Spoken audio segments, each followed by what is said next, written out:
संस्कार टेक्निकल में आपका स्वागत है। मैं सजीत कुमार चौहान जो पॉलिटेक्निक से रिलेटेड लगातार वीडियो बना रहा हूं। लेकिन आज है 7 जुलाई और बहुत सारे बच्चे जो फर्स्ट काउंसलिंग लगभग कर चुके हैं और कल तक लास्ट डेट है। तो ये वीडियो काफ़ी इंपॉर्टेंट हो जाता है, खासकर फर्स्ट काउंसलिंग के बच्चों के लिए। और सेकंड थर्ड जो काउंसलिंग है वो प्रक्रिया भी आपको मैं बताना चाहूँगा। तो देखो, फर्स्ट काउंसलिंग लगभग कर रहे हैं तो बहुत सारे बच्चों के मन में था कि सर मेरा रैंक अगर ज़्यादा है तो फर्स्ट काउंसलिंग करने से फ़ायदा है कि नहीं, सेकंड काउंसलिंग के करें डायरेक्ट। ये बहुत सारी बातें हैं जो बच्चों के मन में चल रही है। लेकिन आज मैं बताऊंगा कि सबसे पहले फर्स्ट सेकंड थर्ड काउंसलिंग में क्या डिफरेंसेस होता है, क्या अंतर होता है, कितने रैंक वाले बच्चों को कॉलेज स्टार्टिंग में मिलता है, सेकंड में कितना, थर्ड में कितना, और कैसे काउंसलिंग की पूरी प्रक्रिया है आज की इस वीडियो में बताएंगे। तो हो सकता है वीडियो थोड़ा सा लंबा बन सकता है, चलो देखते हैं। तो सबसे पहले मैं बता दूं कि आपको मालूम है कि झारखंड पॉलिटेक्निक में टोटल गवर्नमेंट, पीपीपी और प्राइवेट।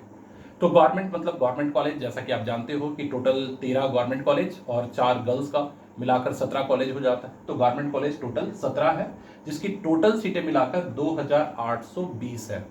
उसके बाद पीपीपी कॉलेज हो जाता है कि जिन्हें जमीन गवर्नमेंट देती है लेकिन कोई प्राइवेट कंपनियां जिस कॉलेज को चलाती है। उसमें 50% सीट जो होता है पेड होता है, 50% फ्री होता है। तो आप बोलोगे सर फ्री मतलब गवर्नमेंट वाले फी में? मैं कहूँगा नहीं बाबू, फ्री का मतलब लगभग 15,000 के आसपास, 15-17 हज़ार के आसपास लगता है। तो फ्री सीट वाले में भी उसमें देना पड़ता है। लेकिन जो फी है बाकी प्राइवेट जो पेड सीट है उसमें तो भाई और भी ज़्यादा फी हो जाता है, मतलब कि 40-42 हज़ार के लमसम। तो ये पीपीपी कॉलेज है जिसमें 50% सीटें फ्री होती हैं, 50% पेड होता है। और प्राइवेट जो सारे प्राइवेट कॉलेजेस हैं लगभग 5,000 से ऊपर ही सीटें हैं। और पीपीपी में मैं प्रत्येक का लगभग 300 मानकर चल रहा हूँ, तो 8 है तो 8 या 24। तो ये मिला जुलाकर 5,000 की सीटें, 5,000 से कुछ ज़्यादा सीटें इधर गवर्नमेंट और पीपीपी की, और 5,000 इधर। तो 10,000 सीटों के आसपास का ये पूरा माजरा है। और इसको समझना है कि यहाँ सबसे इंपॉर्टेंट होता है कि सर गवर्नमेंट कॉलेजेस मिलेगा कि नहीं। तो चलिए भाई मैं समझाता हूँ। देखो, फर्स्ट काउंसलिंग जैसा आपको पता है 3 जुलाई से 8 जुलाई फर्स्ट काउंसलिंग का डेट है। और यहाँ बच्चे फर्स्ट काउंसलिंग कर रहे हैं। देखो, मैंने एक ग्राफ बताया है, ये ध्यान देना कि फर्स्ट काउंसलिंग जो होगा उसमें क्या होगा। तो देखो, फर्स्ट काउंसलिंग में शुरू से लेकर गवर्नमेंट कॉलेजेस की 5,000 रैंक तक गवर्नमेंट कॉलेजेस का रहेगा। और 5,000 से ऊपर वाले के लिए फिर पीपीपी कॉलेजेस प्रारंभ हो जाएगा। और 10,000 पार करते करते प्राइवेट कॉलेजेस में भी बच्चे जाने लगेंगे। ये स्टार्टिंग का होता है फर्स्ट काउंसलिंग। और मैं बता दूं कि फर्स्ट काउंसलिंग से हड़बड़ाना नहीं है, क्योंकि जिन बच्चों का रैंक ज़्यादा है, जैसे मान लो 5,000 तक मैं बोल रहा हूँ, जिनका 7,000, 8,000, 9,000 है, किसी का 10,000 से आगे है, वो बोलेगा सर हम लोग को गवर्नमेंट कॉलेज नहीं मिलेगा। मैं कहूँगा एकदम मिलेगा, लेकिन थोड़ा इंतजार करना होगा सेकेंड थर्ड। इसलिए मैं तीनों काउंसलिंग को एक साथ बताने का प्रयास कर रहा हूँ।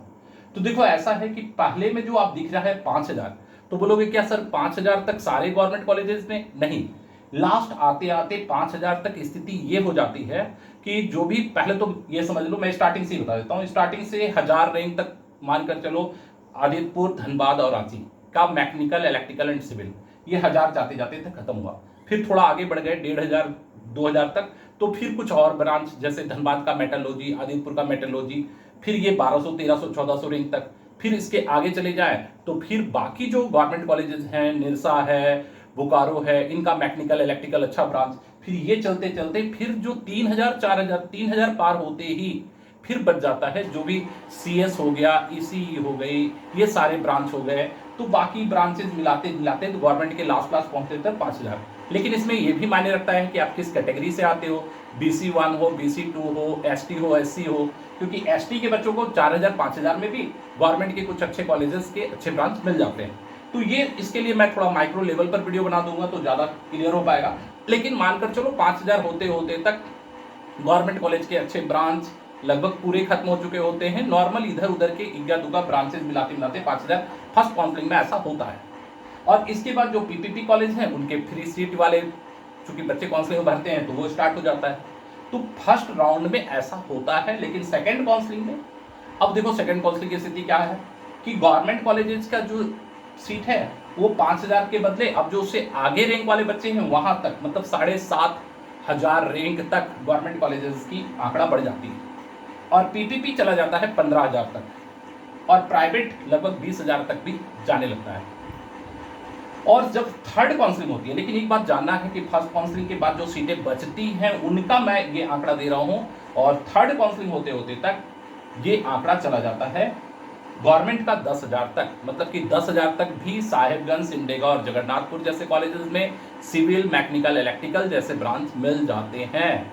तो ये गवर्नमेंट कॉलेजेस 10,000 तक चला जाता है, पीपीपी 15,000 20,000 के आसपास तक, और उसके बाद प्राइवेट आपके लिए लास्ट तक खुला रहता है विकल्प कि आपका ज़्यादा रैंक अगर है तो किसी न किसी प्राइवेट कॉलेजेस में तो हो ही जाना है, वो कोई मायने नहीं रखता। तो ये एक लगभग आंकड़ा है। अब यहाँ पर मायने रखता है कि सर, तो हमें अगर मान लीजिए मेरा 10,000 के आसपास है तो मुझे काउंसलिंग, फर्स्ट काउंसलिंग करना चाहिए या नहीं करना चाहिए। तो देखो मैं बता दूं, काउंसलिंग तो मुझे लगता है कि सारे बच्चों को, जिनका अगर 15,000 20,000 है, उन्हें भी फर्स्ट काउंसलिंग जरूर करना चाहिए। क्योंकि काउंसलिंग जब आप करोगे तो करने की सारी प्रक्रिया आपको समझ में आ जाती है कि काउंसलिंग होगा कैसे, किस तरह से हम लोग चॉइस फिलिंग भर रहे हैं, और चॉइस फिलिंग भरने के बाद मुझे कॉलेज मिला या नहीं मिला, ये सारी चीज़ें। क्योंकि जैसा कि मैंने पहले वाले वीडियो में बताया था आपको कि कॉलेजेस कम से कम ज़्यादा भरना है, जिन बच्चों का ज़्यादा रैंक है वो लगभग 50-60 तक भरे। तो ये चीज़ें आपको इंपॉर्टेंट सब तब समझ में आएगा जब आप भरोगे और देखोगे कि मेरे मान लो गवर्नमेंट कॉलेज के आप टोटल ब्रांच जितना है सारा डाल दिए, और उसके बाद आपका 10,000 या 15,000 रैंक है, उसके बाद आप ट्राई करके देखिए कि मेरा कोई ब्रांच आया कि नहीं। तो हो सकता है कि फर्स्ट काउंसलिंग में आपका कोई ब्रांच अगर नहीं आ रहा है तो फिर सेकंड तक क्यों आ जाता है। अब सवाल ये है कि सर सेकंड तक कैसे आ जाता है। तो देखो बच्चे, फर्स्ट काउंसलिंग में होता क्या है ना कि सारे बच्चे लगभग फॉर्म भरते हैं और काउंसलिंग में अटेंड करते हैं, चॉइस फिलिंग सब लोग करते हैं, मैक्सिमम ज़्यादातर बच्चे। लेकिन सेकंड काउंसलिंग होते होते तक बहुत सारे बच्चे जो जाते हैं, अब जैसे कोई साहेबगंज गया, सिमडेगा गया, तो सिमडेगा के लिए अगर बोकारो के बच्चे हैं, जगह पड़ता है कि वो जा कहाँ से रहे। मान लो मेरे बोकारो एरिया से अगर कोई बच्चा सिमडेगा जा रहा तो पहले तो वो रांची जाएगा, रांची 3-4 घंटा, फिर वहाँ से फिर 3 घंटा, तो उसको देखते ही हालत ख़राब हो जाती है कि बाप रे इतना दूर, इतने ग्रामीण क्षेत्र में मुझे जाना है। तो एक बार जाकर एडमिशन कराने के बाद उसको लगता है कि भाई मैं वहाँ नहीं पढ़ पाऊँगा। ऐसे जब समस्याएं समझ में आने लगती है, कुछ जिनको दूर पड़ता है, जिस एरिया से जहाँ दूर पड़ता है, एकांत में जंगल में कॉलेजेस मिल जाती है गवर्नमेंट, तब फिर उनको लगता है कि गड़बड़ हो जाएगा। तो ऐसे बच्चे फिर एडमिशन्स नहीं कर पाते हैं बहुत सारे।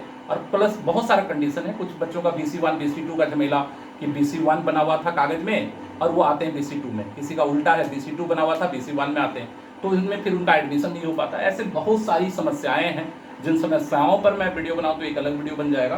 तो उन समस्याओं के कारण बहुत सारी सीटें फर्स्ट काउंसलिंग के बावजूद भी खाली रह जाती है, और जब खाली रह जाती है तो सेकेंड काउंसलिंग में ये सीटें बढ़ती है और थर्ड तक जाकर बढ़ जाती है। तो बोलोगे सर करना क्या है। देखो बच्चे, जिनका रैंक कम है, मतलब कि जिनका 5,000 के अंदर CML रैंक पर आए हुए हैं, उनके लिए तो मैं थोड़ा सा एक और थोड़ा माइक्रो लेवल पे वीडियो बना दूंगा कि 5,000 के अंदर कितने कितने पर खत्म होगा आदित्यपुर का इलेक्ट्रिकल, मैकेनिकल, क्योंकि इसमें फिर कैटेगरी पर भी मुझे बताना होगा कि वो BC1 BC2 ST SC या EWS किस कैटेगरी पर कितना रैंक तक 2021 में कब खत्म हुआ था, 19 में कब खत्म हुआ था, 22 में कब खत्म हुआ था। ये डिटेल जब मैं बताऊंगा तो आपको लगभग आइडिया हो पाएगा कि कितने नंबर तक मुझे कौन सा ब्रांच मिल पाएगा।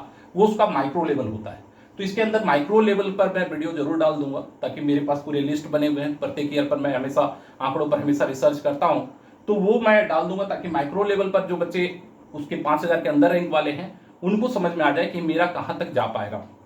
लेकिन जिन बच्चों का 5,000 से बाहर, उन्हें थोड़ा सा मुझे लगता है कि फर्स्ट काउंसलिंग का इंतजार करना चाहिए।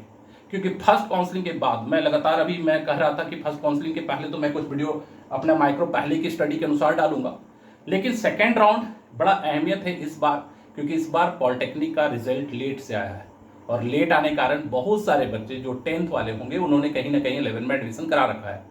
तो फिर फर्स्ट काउंसलिंग का जैसे ही लिस्ट आएगा कि कितने बच्चों को कौन कौन सा कॉलेज मिला, इससे लगभग आइडिया हो जाएगा कि पिछले बार की तुलना में इस बार कितने बच्चे मैदान में हैं और कितनी सीटें खाली रह जा रही हैं।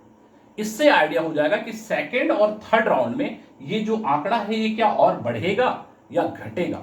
ये मैं आपको डिटेल बता पाऊंगा। जैसे मान लो किसी का 7,000 8,000 रैंक है, तो फिर उनको क्या मिल पाएगा, ये फर्स्ट जैसे ही काउंसलिंग का सीट मैट्रिक्स निकलेगा कि इनको इनको ये सीट अलॉट हो गया, सीट अलॉटमेंट निकलेगा, उसको देखते ही हम लोग पुराने वाले से तुलना कर कर कि पुराने में क्या था और अब क्या है, आपको तुरंत हम लोग बता देंगे कि आपका आगे आने वाले में क्या हो रहा है। तो पहली बात कि मैं इसके बाद एक वीडियो का प्रयास करूंगा कल के लिए, चूंकि 8 तारीख लास्ट डेट है, तो फर्स्ट राउंड में जिनको कॉलेजेस सुधारना है, ऊपर नीचे करना है, उनके लिए मैं एक पूरा सीरीज बता दूंगा कि कितने रैंक पर क्या बनता है और कैसे भरना चाहिए था। ये वीडियो मैं आज रात को नहीं तो कल सुबेरे प्रयास करूंगा कि डाल दूं। और सेकेंड और थर्ड राउंड वाले बच्चे थोड़ा इंतजार करें, क्योंकि सेकेंड और थर्ड राउंड के लिए जिनका रैंक 10,000 के आसपास है, 7,000 8,000 है या 10,000 से ऊपर है, वो थोड़ा इंतजार करें। जैसे ही फर्स्ट राउंड का सीट अलॉटमेंट होता है उसके बाद उन्हें लाइन अप करेंगे कि उनको कैसे क्या करना है। तो चलिए आज के वीडियो में इतना ही, अगले वीडियो में फिर मिलेंगे, तब तक के लिए जय हिंद, जय भारत।